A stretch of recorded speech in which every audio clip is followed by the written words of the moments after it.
Olá a todos, boa tarde. Meu nome é Lucas, como a Poliana apresentou. É um prazer estar hoje aqui com vocês, falando um pouco sobre a intervenção breve em alcoolista, que é uma estratégia de cuidado que pode ser desenvolvido. O nosso foco hoje vai ser a atenção básica, mas ela pode ser desempenhada também em ambiente ambulatorial, ambiente hospitalar, pronto-socorro, UPA e em outras atividades, em outros dispositivos.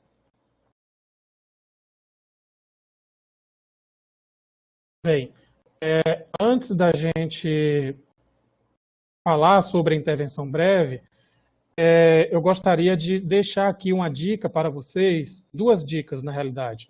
Uma é sobre uma web palestra sobre álcool, ação depressora ou estimulante, que está disponível no canal do Telesaúde do Espírito Santo, no YouTube, e que vocês podem ter acesso a partir do QR Code escaneando com o celular. Ou, se no futuro não funcionar o QR Code, vocês podem buscar dentro do canal do Telesaúde e encontrar essa palestra. Ela servirá como base para toda a patologia associada, todos os detalhes da patologia do alcoolismo. E a outra dica também é a biblioteca do Telesaúde. Vocês acessando no link abaixo, ou pelo QR Code, ou digitando no Google, vocês encontrarão nessa biblioteca uma pasta denominada Álcool e Outras Drogas, e lá dentro vocês poderão ter acesso a materiais referentes tanto à intervenção breve e outros materiais referentes ao cuidado ao alcoolista e outros usuários de drogas.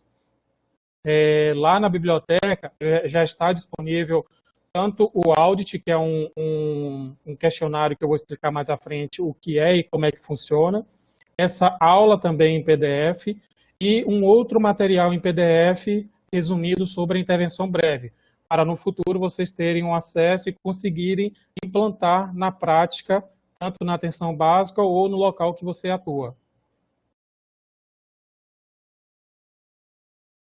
Bem, a intervenção breve, ela é uma estratégia com um tempo limitado e com foco na mudança do comportamento relacionado ao consumo de álcool ou outras drogas.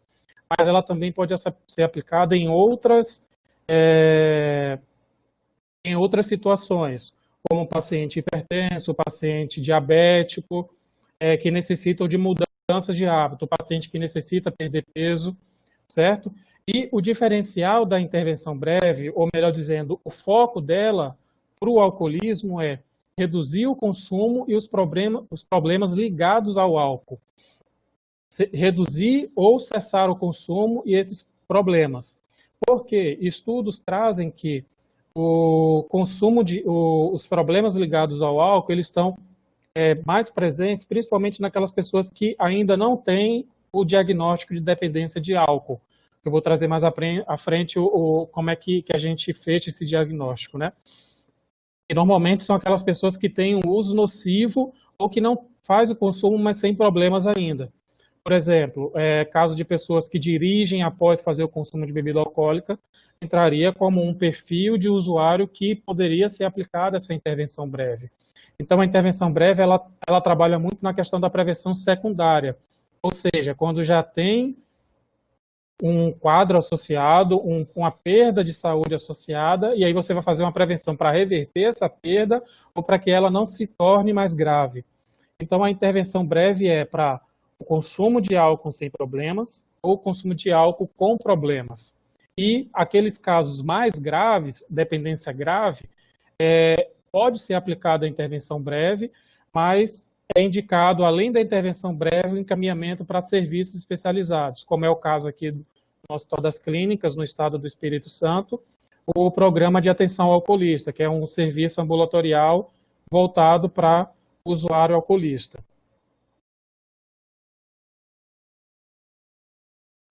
Bem, e aí, para a gente entender um pouco a intervenção breve, é importante a gente ter uma noção dos conceitos que são utilizados.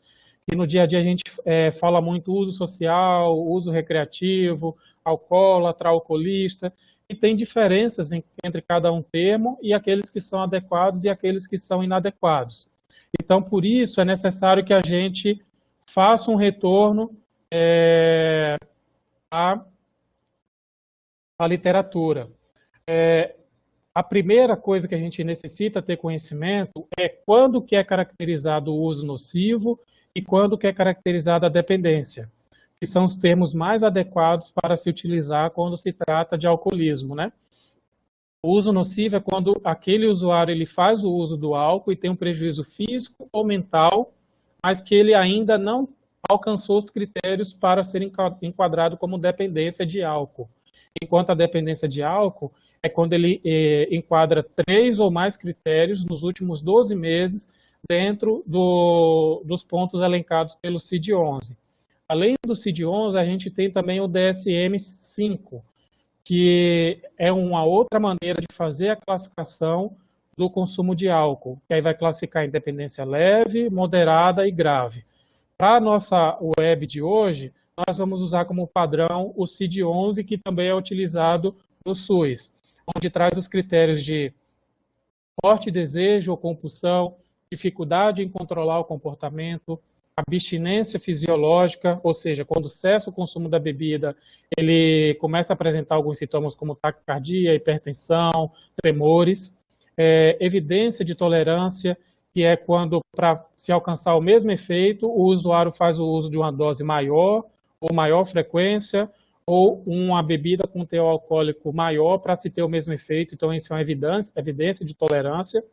Com abandono de prazeres e interesses alternativos, como esportes, lazer como cinema, passar o tempo com a família, e a persistência do uso do álcool, mesmo quando problemas são evidentes, como, por exemplo, alguém que se envolve com um acidente automobilístico após ingerir bebida alcoólica, se recupera do acidente e continua dirigindo sobre o efeito do álcool. Então, isso é um sinal de persistência no uso do álcool. Então, pelo CID, se 3 desses fatores estiverem presentes nos últimos 12 meses, essa pessoa preenche os critérios de dependência de álcool. Se for menos de 3 critérios, ela vai ser um uso nocivo, certo? E a pessoa que tem dependência de álcool, ela é considerada um alcoolista e não um alcoólatra. Porque o alcoólatra simplifica a questão da doença do alcoolismo, porque leva a responsabilidade somente para o usuário do álcool. E, assim como outras doenças, o alcoolismo ele tem o fator genético, o fator individual, o fator comunitário, social. Então, utilizar o alcoólatra, trazer a responsabilidade somente para o usuário, seria algo parecido com, por exemplo, eu falar que o diabético ele só é diabético por culpa dele, porque ele come muito doce. Mas a gente sabe muito bem que a diabetes ela tem a parte da alimentação, mas tem a parte de atividade física, tem a parte de genética também. Tanto que muitas pessoas já nascem com um quadro de diabetes. Então, a mesma coisa acontece com o alcoolismo, que tem a parte genética, cultural, comportamental e social. E isso vai fazer com que algumas pessoas desenvolvam a dependência de álcool e outras pessoas não desenvolvam essa dependência de álcool.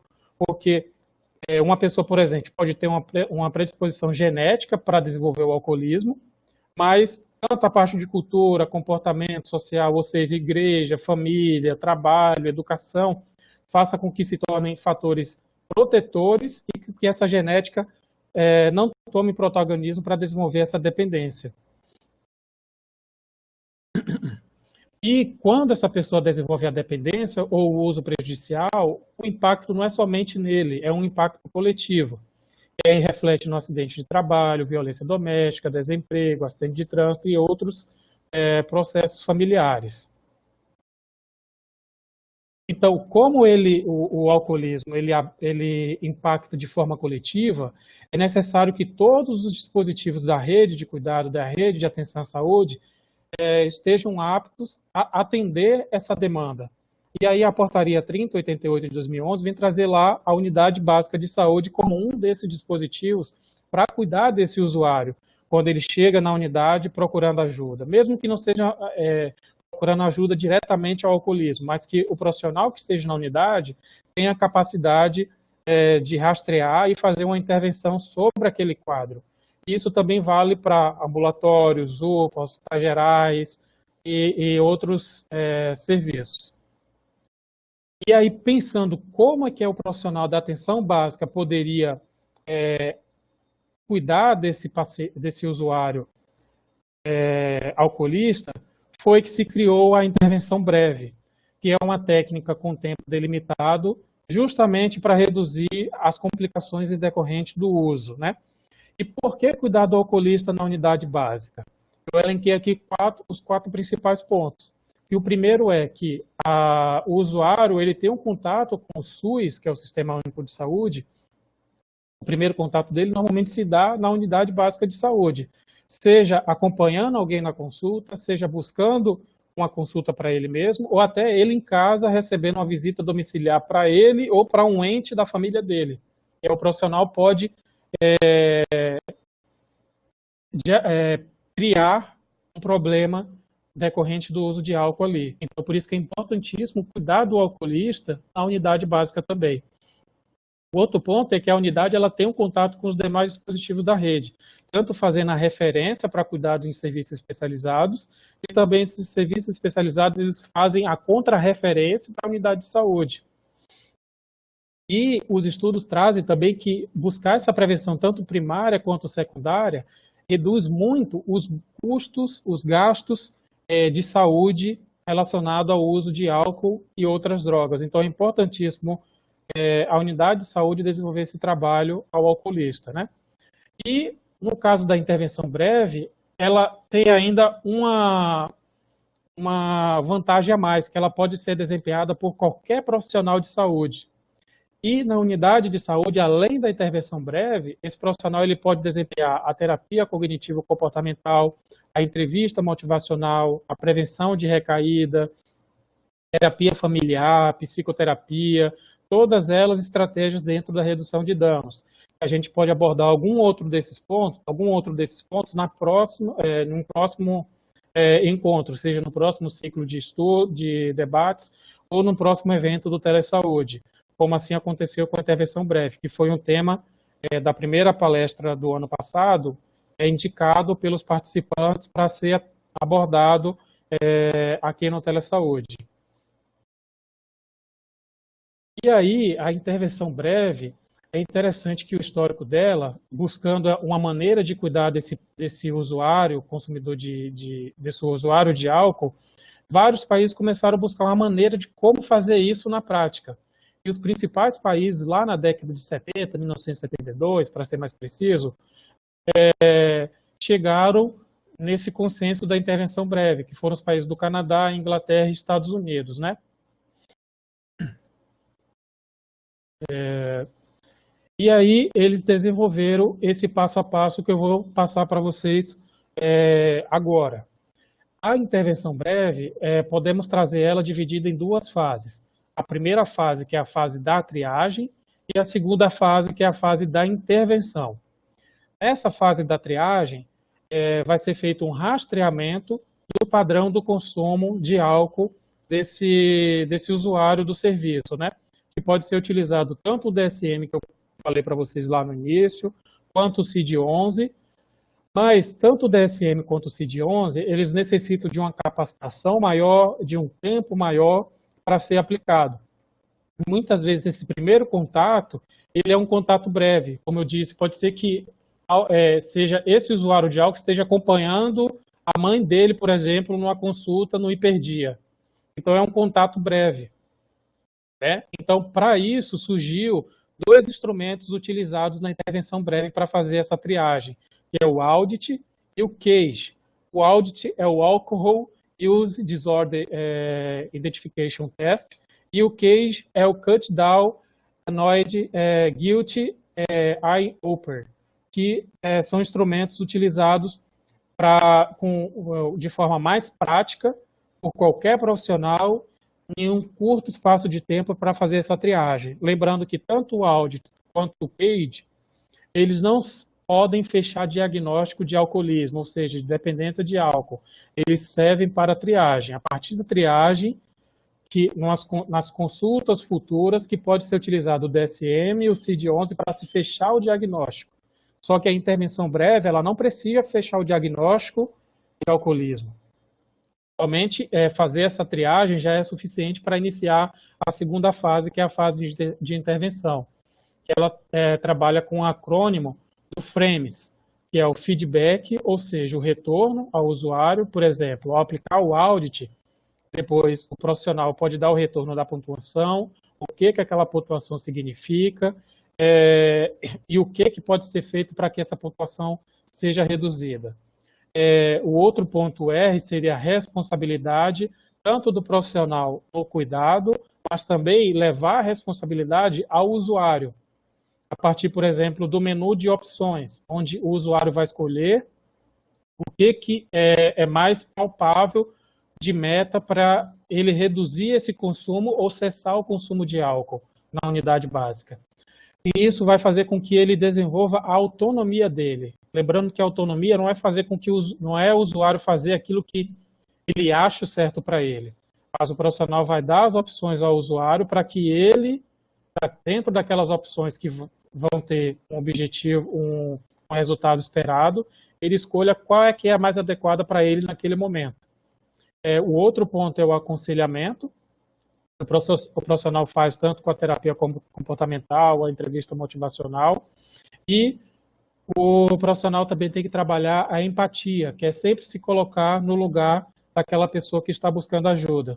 Porque muitos usuários trazem que quando ele observa a empatia no profissional, ele se sente mais motivado em seguir o tratamento da intervenção breve, porque ele não se sente culpado, como normalmente ele vê em outros serviços. Aquela questão de ser incapaz, de ser, muitas vezes, ele ouve muito falar a questão do termo vagabundo, né? Então, praticar essa empatia vai fazer com que o resultado da intervenção breve seja mais palpável. E aí, na primeira fase da triagem, como eu falei, a gente pode usar o audit ou o case. Qual é a diferença de um para o outro? O audit, ele é composto de 10 questões, ele tem uma alta especificidade e uma alta sensibilidade. O que isso quer dizer? Que ele dificilmente vai dar um falso positivo e dificilmente ele vai dar um falso negativo. E enquanto o case, ele tem somente 4 questões. Então, ele é mais rápido de ser aplicado.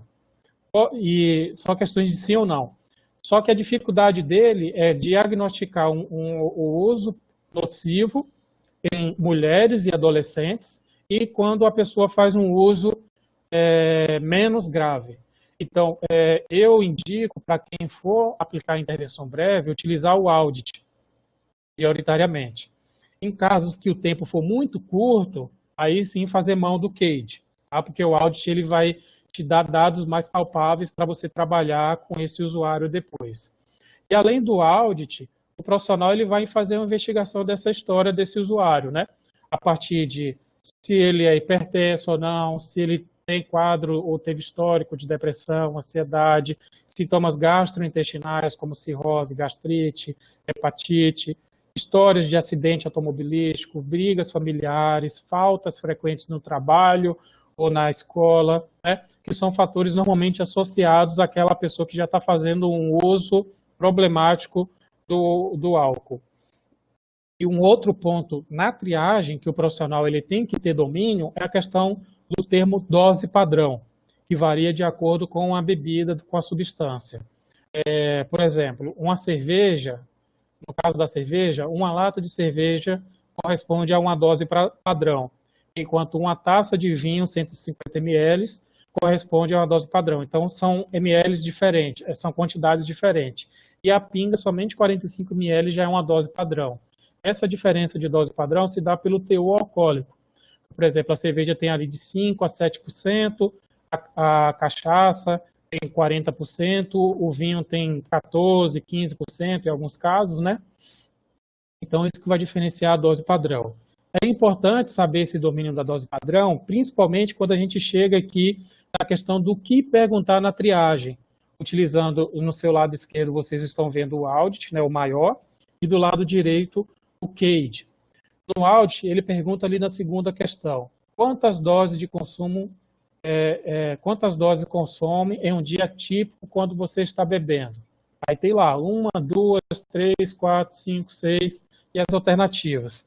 E aí você vai fazer essa pergunta para o usuário de uma maneira traduzida. Por exemplo, se você já, olhando a histórica, percebeu que ele tem uma preferência pela cerveja, aí você vai perguntar: quantas latas de cerveja você costuma fazer consumo por dia, ou no final de semana, se o padrão dele for beber final de semana. Aí ele vai falar: eu costumo beber 5 latas de cerveja no sábado, 5 latas de cerveja no domingo.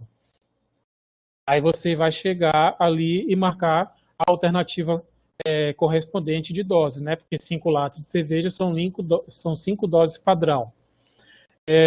Como podemos ver, o audit ele tem 10 questões e 5 alternativas em cada questão, né? Enquanto o CADE são 4 questões de sim ou não. Para vocês terem um acesso e até facilitar a aplicação na prática, eu também deixei tanto o QR Code quanto o site, que nele vocês vão encontrar uma calculadora tanto para o audit quanto para o CADE.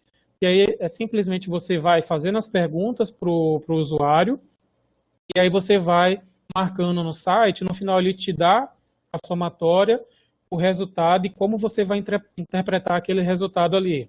Além disso, como eu falei no início, vocês encontram na biblioteca do Telesaúde o formulário do audit e como aplicar ele na prática, né?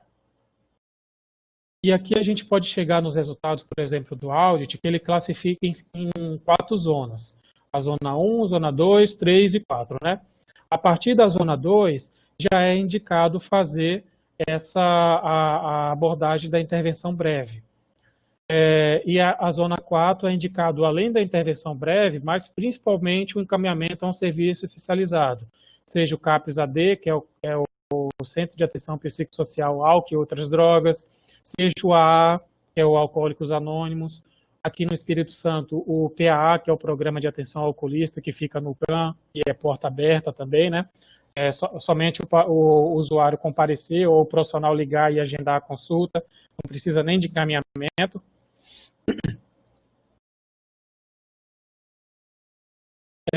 E aí, nos casos mais graves, a intervenção breve ela tem que ser trabalhada na abstinência.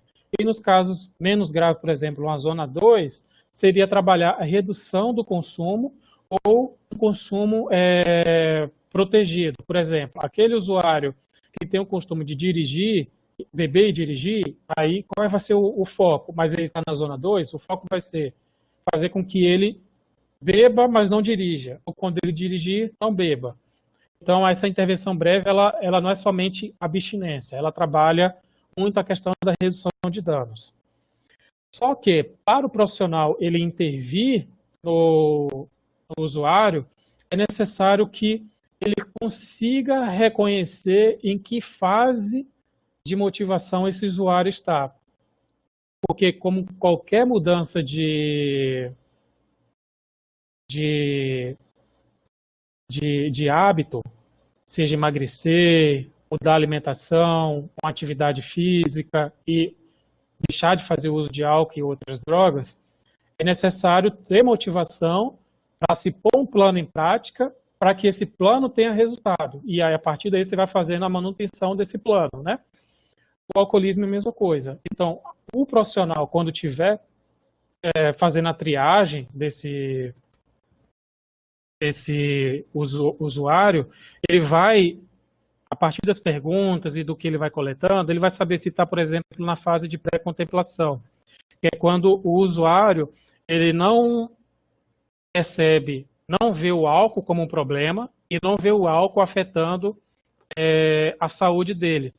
Seria aqueles casos que a gente muito comumente vê, a fase da negação.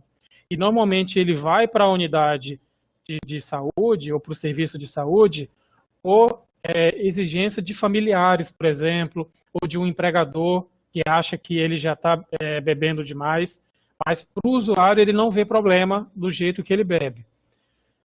Nessa fase, as intervenções de comportamento, aconselhamento que o profissional fizer a esse usuário, elas não surtirão efeito. O foco do usuário, do profissional, é fazer com que esse usuário saia da pré-contemplação para a contemplação. A contemplação é o quê? O usuário ele já começa a perceber que o álcool está trazendo problemas para a saúde dele. E aí, a partir daí, vai ser como se fosse uma escada, subindo um degrau de cada vez da escada. A preparação seria começar a construir um plano de ação, por exemplo, final de semana, ao invés de sair com os meus amigos do trabalho para beber, eu vou para casa porque eu vou fazer uma caminhada no calçadão, ou na rua, ou andar de bicicleta, ou ir para academia, entendeu? Entenderam? E a parte da determinação seria colocar em prática esse plano. Não somente ficar na idealização do plano, mas colocar em prática. E a ação é o quê? O plano já em prática e já colhendo os resultados, seja a redução do consumo de álcool ou na abstinência completa, ou seja, deixar de consumir o álcool. E, a partir daí, ele vai trabalhar somente a manutenção, a partir do apoio do profissional. Lembrando que o profissional, além do objetivo de reduzir os problemas do álcool, ele tem que trabalhar em dar autonomia, fazer com que o usuário, ao terminar esse ciclo de intervenção breve, ele seja capaz de andar com as próprias pernas. E aí, no cantinho esquerdo, a gente tem aquela temida palavra que é a recaída. A recaída nesse ciclo de motivação, ela pode estar presente em qualquer momento e durante toda a vida, principalmente daquelas pessoas que são diagnosticadas com dependência de álcool, porque o alcoolismo ele é uma doença que não tem cura. Então, durante 10, 15, 20, 30 anos, esse usuário ele vai ter que sempre trabalhar essa questão de manutenção para evitar a recaída. Mas a recaída no tratamento do alcoolismo, ela é esperada. Esperada não porque o tratamento não surte efeito, mas pela patologia em si, né?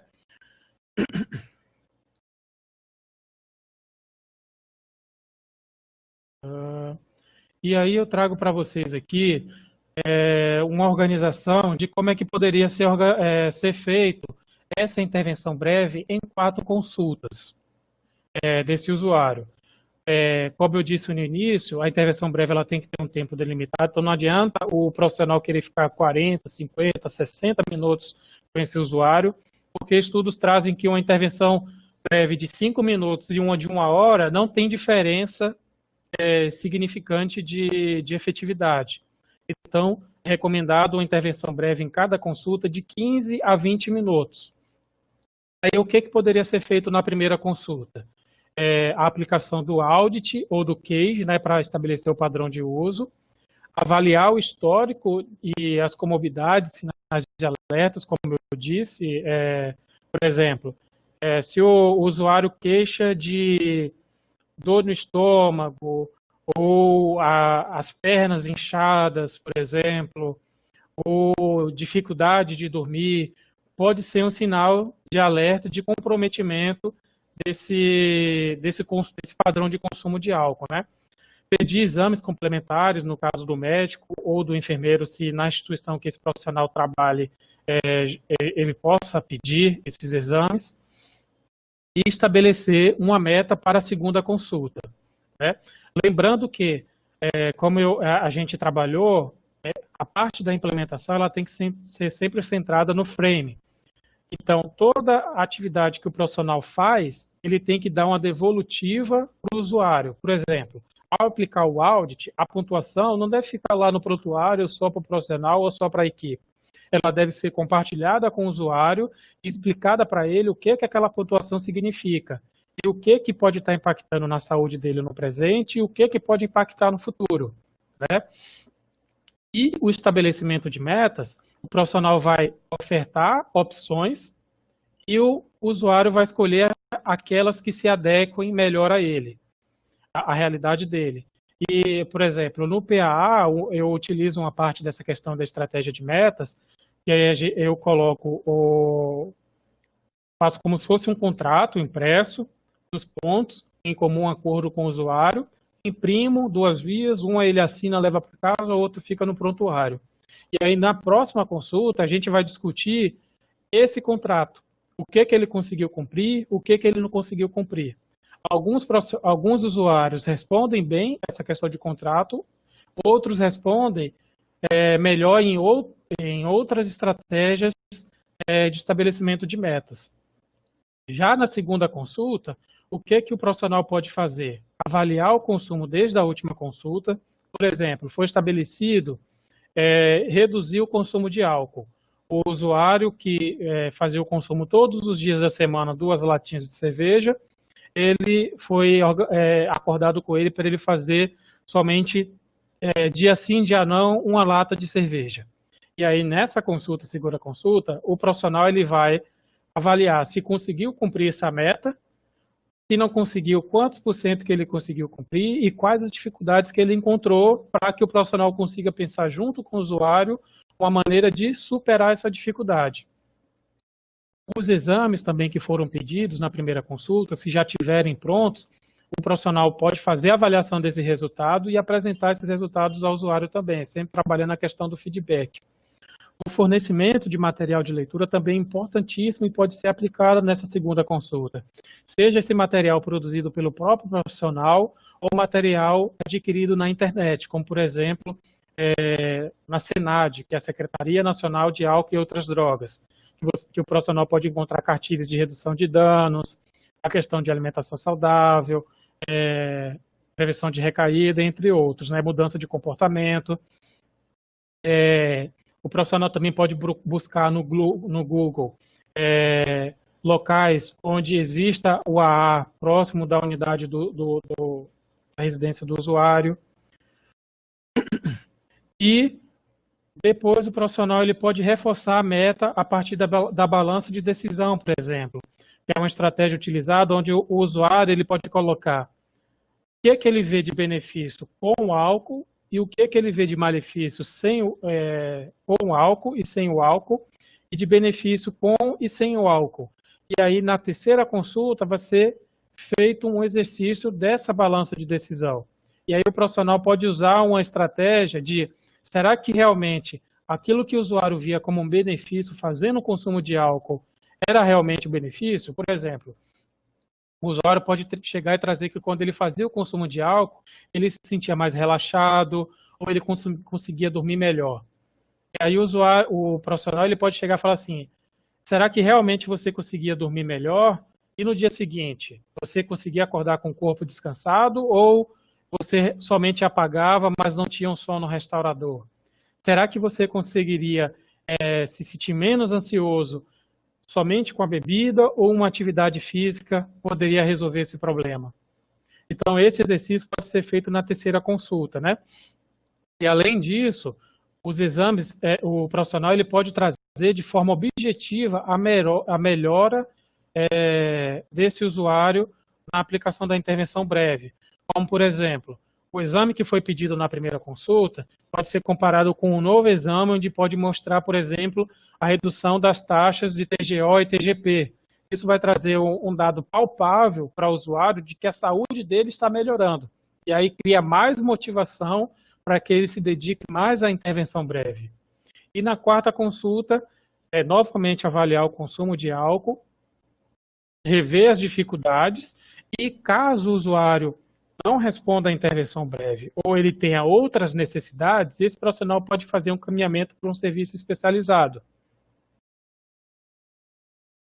Lembrando que normalmente é indicado o intervalo entre cada consulta de 1 mês. Então, cada consulta de 15 a 20 minutos e o intervalo de 1 mês entre cada consulta. E aqui eu trago algumas sugestões que o profissional pode desenvolver dentro dessas consultas da intervenção breve. Lembrando que essa consulta ela pode ser desenvolvida, essa consulta ou até a estratégia como um todo, né, que não precisa ser necessariamente dentro do consultório. A intervenção breve ela pode ser desempenhada pelo enfermeiro, pelo médico, pelo assistente social, pelo agente comunitário, pelo técnico de enfermagem, né? Pode ser feito na unidade de saúde, pode ser feito na casa do usuário também. Então, aqui eu trago algumas sugestões que podem ser aplicadas na prática, né? A primeira seria sugerir que o usuário faça um diário sobre o seu uso de álcool, constando onde, com quem, quantidade, qual razão que fez o consumo, para identificar situações de risco. Outro ponto que poderia ser utilizado é descobrir algo que o usuário gostaria de ter e sugerir que ele economize dinheiro que gastaria com a bebida alcoólica. Por exemplo, o usuário ele pode ter o interesse, o desejo de ter um tênis. E aí ele tem o costume de tomar 4 latas de cerveja por semana, por exemplo. Cada lata custando R$4. 3 latas de cerveja por semana, cada lata custando R$4, por exemplo. Cada semana seriam R$12.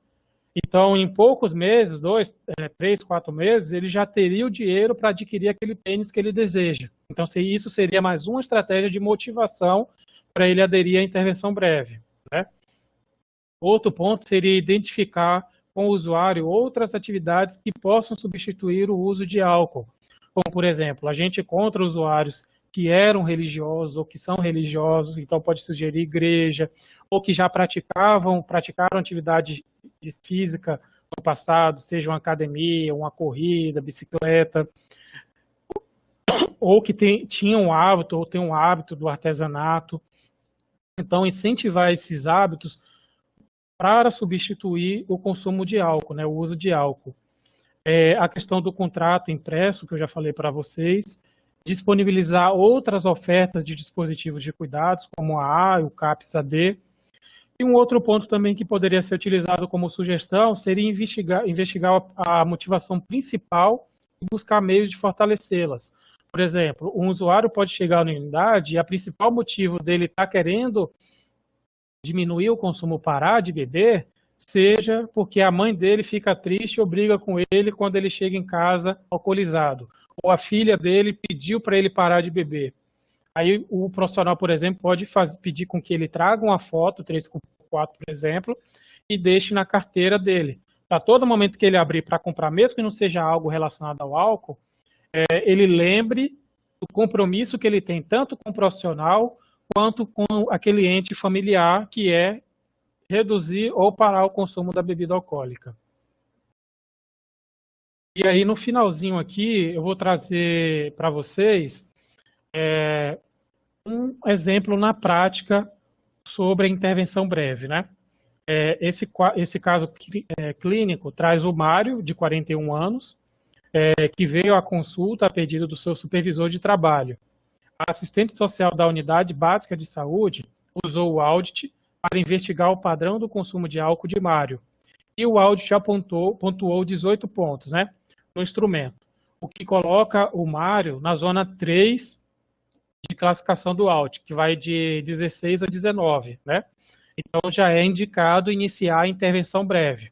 E aí, o que a assistente social fez? Ela diz para Mário: muito obrigada por responder essa pergunta, Mário, essas perguntas.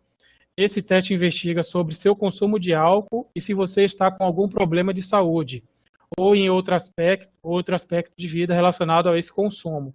Sua pontuação nesse teste foi 18, o que indica que você está em risco de ter problemas em consequências da forma como você bebe.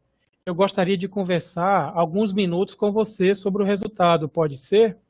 E aí, nesse ponto aqui, ela já traz o feedback do teste e traz o aconselhamento, que é o quê? Que ele precisa mudar o jeito dele relacionar com a bebida.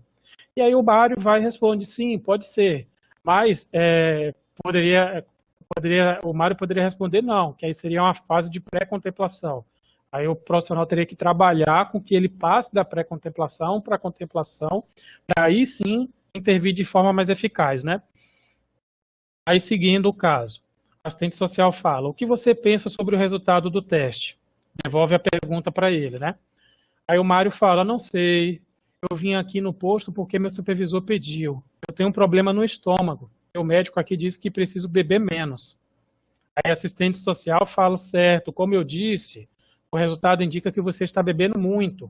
Uma forma de reduzir a dor no estômago é parar de beber, ou pelo menos reduzir a frequência e a quantidade. E aí Mário vem trazer a seguinte questão: mas eu não quero parar de beber. Então, diferente do que a gente pode ver, a gente pode encontrar o Mário que fala: não, realmente, então vamos parar. Mas o Mário traz, não, eu não quero parar de beber. E aí o que a assistente social faz na intervenção breve? Ela não desiste do Mário, ela continua as estratégias. O que é que ela fala? Você decide o que fazer. Então ela joga a responsabilidade também para o Mário, porque não é ela que está querendo que ele pare de beber, é porque ele precisa parar de beber ou mudar o jeito que ele bebe, né? E ela fala o quê? Eu estarei aqui caso você decida mudar o consumo. Nesse momento aqui, o Mário poderia ter ido para casa, mas com certeza, se essa dor no estômago aumentar no futuro, ele tem certeza que naquela unidade ele vai ter um assistente social, ou um médico, ou um enfermeiro que vai poder cuidar dele nessa situação. Mas aí Mário, ele decide continuar. Ele fala, como que eu posso, que você pode me ajudar? Aí ela responde, muita gente consegue mudar o jeito de beber. Se você toma mais de 2 latas de cerveja no dia, já pode ser ruim. Para reduzir o risco, você pode evitar de beber até ficar intoxicado, que no caso seriam de 3 a 4 latas, né? Aí o Mário fala, eu achava que não bebia muito. Eu bebo com os companheiros de trabalho. E aí a assistente social vem trazer, existem coisas que não tão boas em beber. Ela pode fazer, nas próximas consultas, a balança de decisão, né? As coisas boas e as coisas não boas de fazer o uso da bebida. Você pode ficar com seus amigos sem beber, ou buscar outra atividade ao invés de ir para o bar. E aí o Mário fala, foi isso que o médico me disse hoje. Mas o que é que preciso fazer? Aí a assistente social fala, podemos pensar junto aqui, um plano de mudança de hábitos. As pesquisas dizem, ou a assistência pode falar assim, vamos colocar uma meta de você beber 2 latas de cerveja 5 vezes na semana, e aí 2 dias na semana você não bebe, já que o discurso inicial do Mário é o quê? Que ele não quer parar de beber. Né? Aí o Mário fala, tá bem, eu poderia beber 2 latinhas, ficando 2 dias da semana sem. E a assistente social fala assim, é isso, para começar a reduzir, mas o objetivo dela é com que ele pare completamente. Né? Você acha que poderíamos ter essa meta até o próximo encontro? Aí o Mário fala, eu posso tentar, mas não é fácil.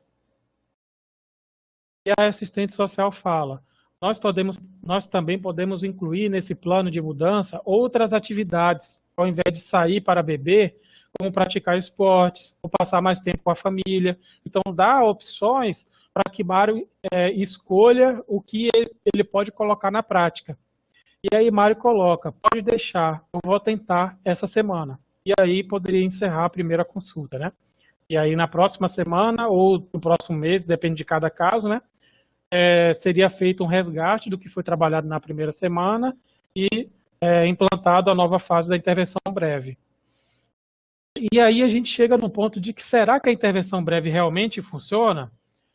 Os estudos, aí eu trago para vocês que os estudos trazem que a intervenção breve ela tem uma vantagem muito grande frente a outras estratégias, porque ela é uma das poucas que tem comprovação em vários estudos da eficácia dela. Por exemplo, tem estudo que traz que a intervenção breve causa uma redução de 34% no consumo em grupos que recebeu a intervenção. E outros estudos trazem que pode reduzir de 23% a 26% a taxa de mortalidade, pode reduzir a internação e atendimento em pronto-socorro, reduz os problemas relacionados à prisão e outros problemas legais relacionados ao álcool, reduz também o envolvimento com acidentes de carros e reduz o custo com o sistema de saúde. Como eu disse lá no início, o maior custo com o sistema de saúde relacionado ao álcool não advém das pessoas dependentes de álcool, mas das pessoas que fazem o uso nocivo. E é isso, pessoal. Aqui tem as referências. Lembrando mais uma vez que o material vai estar todo disponível na biblioteca do Telesaúde. E muito obrigado. No final fica aqui o meu contato, o telefone do CEPAD, que é o Centro de Estudo e Pesquisa sobre Álcool e Outras Drogas, né? E vocês podem seguir a gente também nas redes sociais. E caso vocês queiram o atendimento no PAA, é somente ligar para o 3335-7100 00 e agendar a consulta ou reservar uma vaga para o seu usuário que está na unidade de saúde.